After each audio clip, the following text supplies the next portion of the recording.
नमस्कार दोस्तों, आज का हमारा टॉपिक है समस्थानिक और समभारिक। इसके अंतर्गत हम आपको बताएंगे परिभाषा। समस्थानिक की परिभाषा क्या होती है, इंग्लिश मीनिंग होता है इसका आइसोटोप, फिर इसके एग्जांपल्स और इसके यूज, और समस्थानिक किस तरीके से बनते हैं इस बात पर हम चर्चा करेंगे। ठीक है। दूसरा हमारा जो टॉपिक रहेगा वो रहेगा समभारिक, इन्हें हम इंग्लिश में आइसोबार बोलते हैं। इसकी परिभाषा, एग्जांपल्स और इसके उपयोग, इस पर हम चर्चा करेंगे। चलिए स्टार्ट करते हैं। समस्थानिक, सबसे पहले हम बात करेंगे परिभाषा की।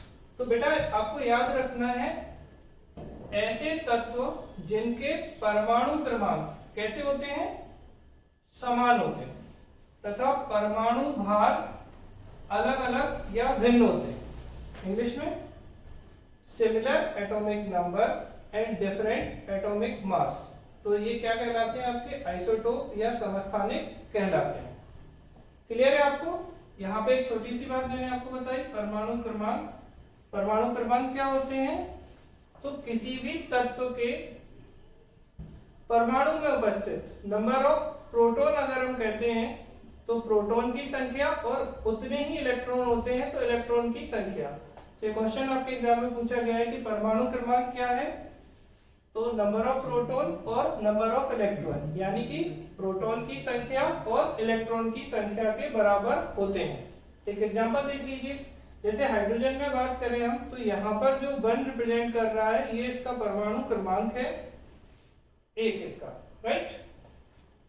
नेक्स्ट आते हैं हम इसके एग्जांपल पर। तो उदाहरण देखें तो हाइड्रोजन के 3 समस्थानिक होते हैं। पहला है 1H1, 1H2, 1H3। 1H1 को बेटा हम प्रोटियम कहते हैं, क्या कहते हैं, प्रोटियम। 1H2 ड्यूटेरियम और 1H3 ट्राइट्रियम। क्लियर है आपको? 1H1 प्रोटियम, ड्यूटेरियम और ट्राइट्रियम। दूसरा एग्जांपल देख लेते हैं कार्बन का। कार्बन के समस्थानिक 6C12, 6C13, 6C14। इसके बाद नेक्स्ट एग्जांपल देते हैं क्लोरीन। तो क्लोरीन के 2 समस्थानिक होते हैं, 2 आइसोटोप होते हैं, 17 क्लोरीन 35 और 17 क्लोरीन 37। क्लियर है आपको? आप देख रहे होंगे यहाँ सब में ये जो परमाणु क्रमांक के एटॉमिक नंबर हैं ये सिमिलर हैं यहाँ पर, जबकि इनके परमाणु भार जो है वो अलग अलग होते हैं। इसके बाद हम बात करते हैं इसके उपयोग की। तो सबसे महत्वपूर्ण जो उपयोग है वो कार्बन डेटिंग में होता है, और कार्बन डेटिंग में हम कार्बन 14 या 6C14 का यूज करते हैं।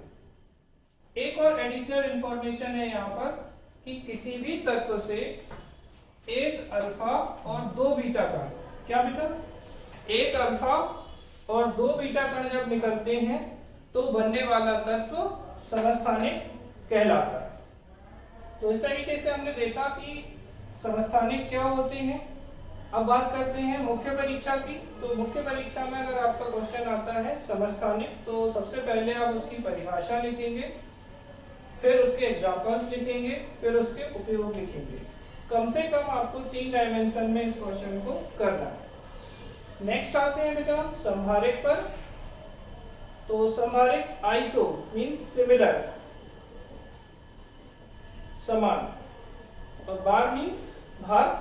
तो ऐसे तत्व जिनके परमाणु भार समान तथा परमाणु क्रमांक अलग अलग होते हैं समभारिक कहलाते हैं या आइसोबार कहलाते हैं। इंग्लिश में similar atomic mass and different atomic number. तो ये आपकी डेफिनेशन है। इसके बाद एग्जांपल्स देख लेते हैं। 18 आर्गन 40, 19 पोटेशियम 40 और 20 कैल्शियम 40। तो आप यहाँ पर देख रहे हैं कि इनके एटॉमिक नंबर 18, 19 और 20 अलग अलग हैं, जबकि इनके एटॉमिक मास, परमाणु भार समान है। तो यहाँ से क्लियर हो गया आपको कि समान परमाणु भार तथा अलग अलग परमाणु क्रमांक वाले तत्व समभारिक कहलाते हैं। उपयोग की बात करते हैं तो न्यूक्लियर रिएक्टर में आप उपयोग करते हैं समहारक का। नेक्स्ट है कैंसर के इलाज में कोबाल्ट 60 का यूज किया जाता है। और यहाँ पर एक एडिशनल इंफॉर्मेशन मैं आपको बता दूं कि ये जो कोबाल्ट है ये विटामिन B12 में पाया जाता है, इसीलिए विटामिन B12 को साइनोकोबालेमिन भी कहते हैं और एंटी कैंसर विटामिन के नाम से भी जानते हैं। क्या कहते हैं बेटा इसे? Anti cancer vitamin. तो याद रखिएगा विटामिन B12 इसमें कोबाल्ट पाया जाता है और कोबाल्ट कैंसर के इलाज में यूज होता है, इसीलिए विटामिन B12 को एंटी कैंसर विटामिन के नाम से भी जानते हैं।